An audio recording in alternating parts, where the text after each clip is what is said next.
پیش چشم دوربین ها به عنوان کسی که مطلعم در جمع‌های عزیزان نیروهای مسلح هستم، من از زبان این عزیزان میگم امام اوج طغیان بود که طاغوت است.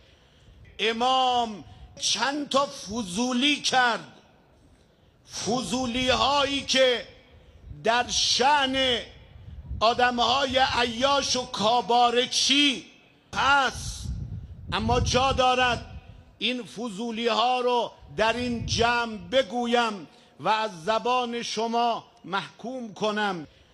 ما باید همچنان در پی این سلاح کشتار جمعی باشیم. ما دشمنان دین، دشمنان اسلام، دشمنان قرآن، دشمنان اهل بیت، شمر زمان، یزید زمان، عمر سعد زمان، ابن زیاد زمان هستیم و بیشتر هم خواهیم کرد.